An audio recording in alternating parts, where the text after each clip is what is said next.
It's time to do a chiller for the jellyfish. I got this chiller, it works great, but it's way too big to put at the top. So let's modify the tank, let's put a chiller. Here we go.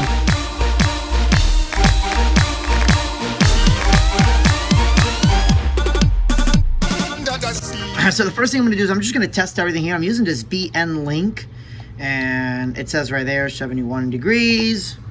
Just making sure that this runs just fine. And boy, this gets cold fast. In a couple of minutes, I'm sure we're going to start seeing this ice over due to the humidity.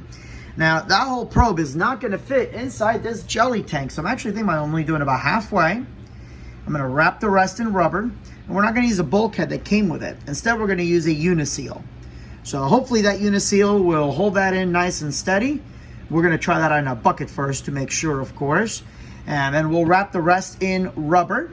That way it doesn't lose, any of the potential cooling. And that should do it. I mean, in reality, that's only going to, give it, let's say it's only about this far in, it's only going to be about maybe 50% of cooling capacity. But this thing can, chill a tank, an 8 or 10 gallon tank by, 10 plus degrees. So a 2-gallon tank should still be good.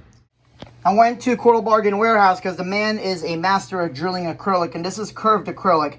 He did a great job, and we put a 3/4 inch uniseal. So big shout out to the people over Uniseal, and I want to say it's called Aussie Distributor Warehouse. I can't remember. I'll put the link down in the description.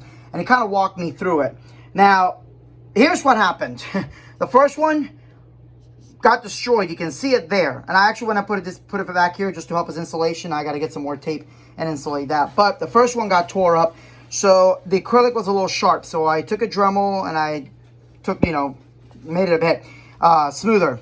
I also had to cut out some of the rubber on the inside because this is not Schedule 40 pipe. There is no flex to this. So it really didn't quite work out that way. And you're also talking metal versus plastic, different expansion and contraction rates. So that didn't work out too well. Using a heat gun to try to make this more malleable, terrible idea. Don't do it. So there it is there. Now I did worry about the fact that this is not making a perfect seal there. But as you can see, it's completely watertight. If there is an issue, of course, there would be salt creep and everything in there, so I'm not worried about it. Some of you may say, well, you can just put epoxy around it. This material, according to the people at Uniseal, this material does not epoxy well. But again, salt creep, if there is any kind of leak, will eventually kind of plug that in, really.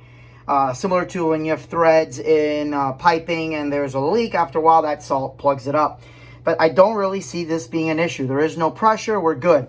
Next thing you're gonna say is, how cold is this really gonna make it with only that much? To be honest with you, I have no idea. And at this point, I'm no longer expecting much because, yeah, I mean, I really couldn't drill it through the center part, and you definitely don't want to do it through here because it'll look hideous.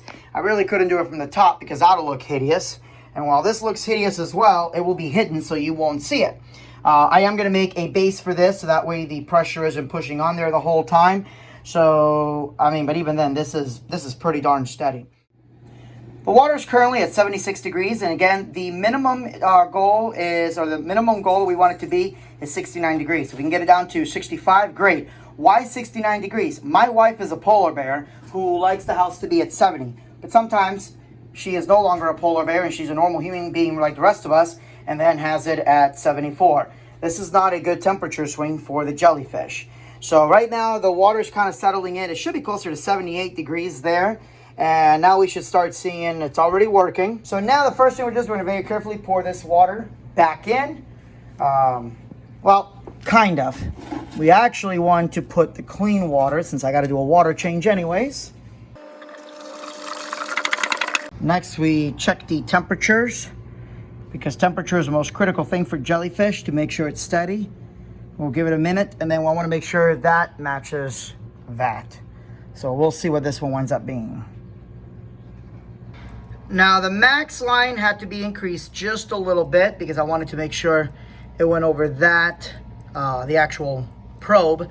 But it does look like it's not gonna drain too much, so good on that.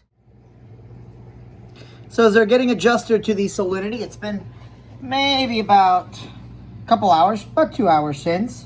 And we are now at 69.1 degrees. You can see that this is no longer running because it doesn't need to be. So yeah, Exactly. I'll leave the link and everything down below. Of course, I'm using Jellyfish Art because they are the absolute best. Thanks so much, guys, for watching. If you have any questions, comments, etc., leave them down below. Have a good night. God bless.